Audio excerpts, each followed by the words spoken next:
After you'd administered the heparin, I see there was a discharge order on the chart, and yet the patient never left. House ordered a therapeutic bath first to wash off any residual chemicals from the blast. But we wound up finding something. You have a bit of a rash. Can you raise both your arms? Just need to see how far it goes. You told me I was going to be okay. And now there's still something wrong with me. It probably doesn't mean anything, but we want to make sure. Of course you do. I gotta get out of here, okay?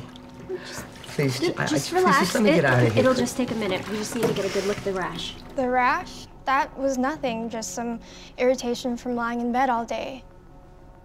The problem was the patient's brain. He freaked out. I gotta get out of here! Freak out is a little strong. In my opinion at the time, it was the rash that was going to kill him. Invasive strep. Reasonable theory, supported by the evidence. Evidence pointed to psychosis. We caused it by giving him steroids when he first came in. What did you think?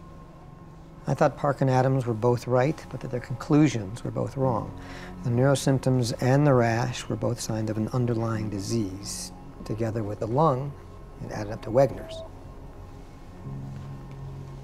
How does Dr. House handle it when 3 smart doctors come up with 3 different but equally valid ideas? I run a diagnostic trial.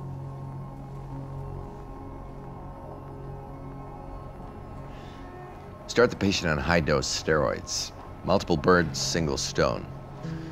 If Taub is right, then he can walk out of here cured. If Adams is right, he'll spike a fever, get hypotensive, we can treat it, he can walk out of here cured. If Park is right, he goes all cuckoo's nest on us, we can cross brain off the list, diagnose him, and he can walk out of here cured. Are you trying to make this easy for me? By your own admission, if you give the patient steroids, 2 of the 3 outcomes are going to make him worse. What was making the patient worse was not having a diagnosis. This was the fastest way to get it. It was a perfect diagnostic moment.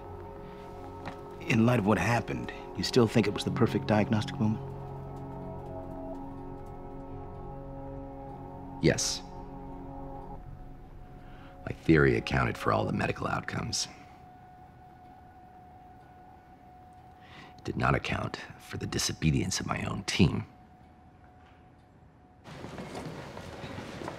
What are you doing? I think you're right about the strep. Can't hurt to biopsy the rash while we're waiting. Thanks. At the time, it seemed like a good idea. I know this is hard, but please tell me exactly what happened next. Draw up a little anesthetic. 2 cc's lidocaine. Get away from me!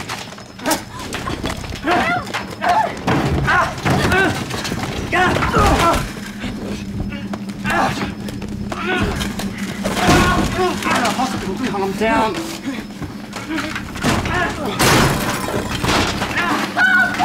So your position is that your team's disobedience caused this? That's not what I said. You said you didn't anticipate their defiance. You implied that all would have been fine otherwise. So who do you blame? Dr. Adams or Dr. Chase? Or both? I don't blame either one. So who do you blame, Dr. House?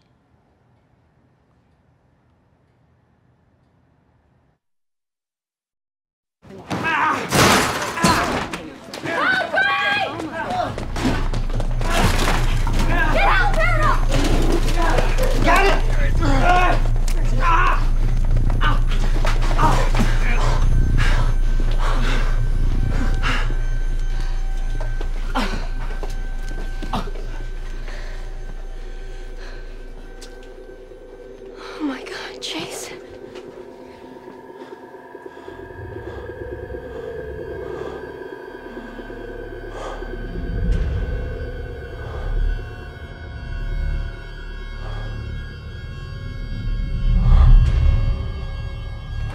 The alarm, get it going. Start making.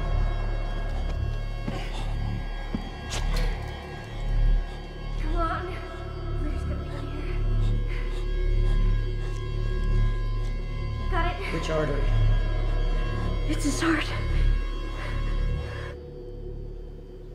Fortunately, only the knife tip reached the cardiac muscle, made a laceration in the left ventricle, about the size of the tip of my index finger. At that moment, he could only stay alive as long as my finger plugged the hole. It could have been me on the floor. It should have been me. It was my theory. I held the needle in front of the patient that set off his paranoia. If you're looking for someone to blame, blame me. Please continue.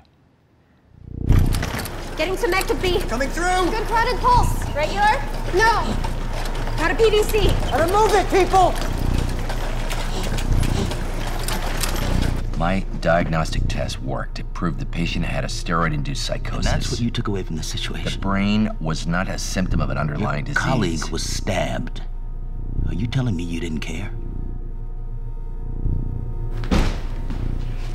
How bad is it? Bad. Patch. Ready? I can't take my finger out. He'll bleed. I don't think he can take it. Oxygenation is 100%. He's as ready as he's gonna be. You gotta go for it. My count. 1, 2, 3. Suture. Got it. BP is stable. That's just holding. What was his heart rate? He doesn't have one. He's on bypass. Not Chase, the patient. You're DDXing? Hark, come with me. Taub's got this. My friend is here because you didn't listen to me. I did listen to you. Chase didn't listen to me. At this point, being here makes you feel better. You're not helping Chase or our patient. Fine. So he just walked out? There really was nothing for him to do. Speaks to a certain callousness on Dr. House's part, don't you think? Who cares if House was callous? Are you gonna punish callousness? But you agree that empathy is a useful quality for doctors? House is not the problem. Your friend got stabbed. He may die from those wounds. If you had been in that room, maybe that could have been you. I wouldn't have been in the room. Implicitly, you just said that Chase was at fault. We all knew a psychotic episode was one of the 3 possible outcomes. And Chase brought a scalpel in there. He endangered Dr. Adams, he endangered himself, and he endangered the patient. Thank you.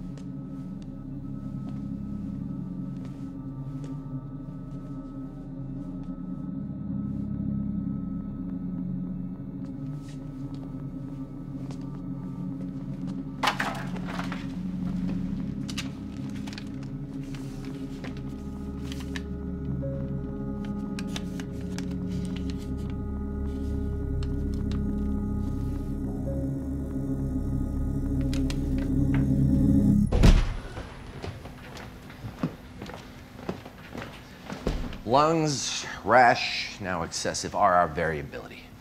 Go.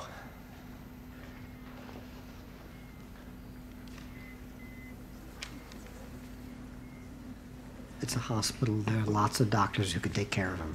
Your thinking is that only you guys are qualified to sit in this room doing nothing. If you're motivated by caring, just bear in mind that he's a dedicated chemistry teacher with a pretty wife, adoring students, baby on the way. She's not pregnant. Would it make a difference? 'Cause I could knock her up. Autonomic dysregulation. Shut up!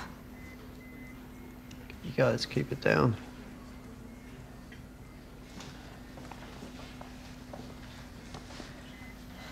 You made it, bud. You're in the PACU. Been in surgery. The anesthesia's just wearing off. Did I have an epidural? No. I can't feel my legs.